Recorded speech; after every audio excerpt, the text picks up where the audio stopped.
झारखंड राज्य इस समय विश्व आर्थिक मंच यानी कि वर्ल्ड इकोनॉमिक फोरम दावोस में भाग ले रहा है। इस मंच पर झारखंड के मुख्यमंत्री हेमंत सोरेन के नेतृत्व में झारखंड अपनी सोच, अपनी दिशा और अपने भविष्य की योजना को दुनिया के सामने रख रहा है। झारखंड इस मंच पर एक साफ संदेश के साथ गया है, प्रकृति के साथ सामंजस्य में विकास, यानी कि एक ऐसा विकास जो प्रकृति को नुकसान पहुंचाए बिना किया जाए।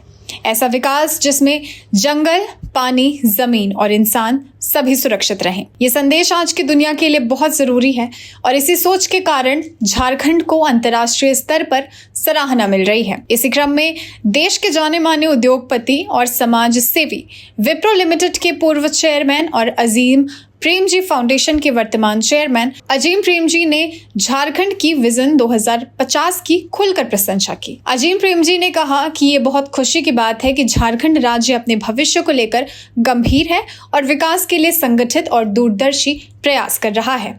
उन्होंने ये भी कहा कि आज के समय में किसी भी राज्य के लिए सिर्फ बिजनेस में आना ही काफी नहीं है, बल्कि शिक्षा, स्वास्थ्य और मानव विकास पर ध्यान देना भी बहुत जरूरी है और झारखंड इस दिशा में सही कदम उठा रहा है। प्रेम जी ने यह भी बताया कि अजीम प्रेमजी फाउंडेशन झारखंड में शिक्षा और स्वास्थ्य के क्षेत्र में एक बहुत बड़ा निवेश कर रहा है।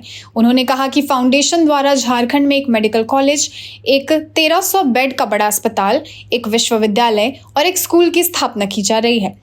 ये परियोजनाएं सिर्फ इमारतें नहीं, बल्कि ये झारखंड के बच्चों, युवाओं और आम लोगों के लिए भविष्य की नींव है। It is heartening to note that the state of Jharkhand is making concerted efforts for the development of the state. We are setting up a philanthropic university and a hospital in the state, and it's a very large investment.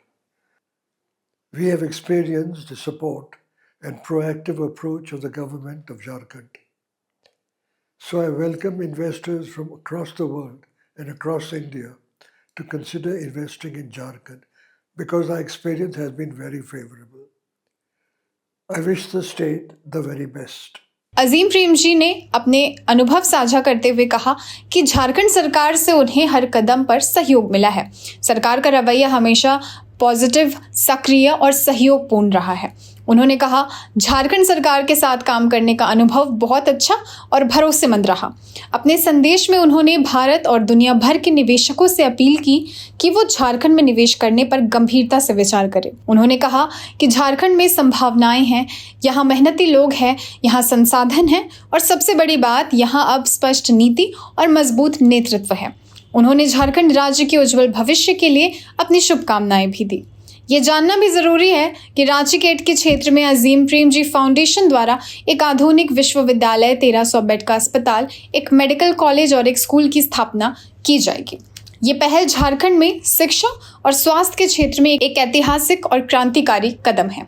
इससे न सिर्फ झारखंड के बच्चों को बेहतर शिक्षा मिलेगी, बल्कि राज्य के लोगों को उच्च गुणवत्ता की स्वास्थ्य सेवाएं भी यहीं अपने राज्य में मिल सकेंगे। आज झारखंड सिर्फ खनिज संपदा के लिए नहीं, बल्कि मानव संसाधन, शिक्षा, स्वास्थ्य और सतत विकास के लिए भी जाना जा रहा है। मुख्यमंत्री हेमंत सोरेन के नेतृत्व में झारखंड एक नई दिशा में आगे बढ़ रहा है, जहां विकास और प्रकृति के साथ साथ चले, जहां निवेश के साथ साथ आम जनता का जीवन भी बेहतर बने। अब झारखंड वासियों की तरफ से यही माना जा रहा है कि आने वाले सालों में झारखंड शिक्षा, स्वास्थ्य और विकास के क्षेत्र में देश के अग्रणी राज्यों में शामिल होगा।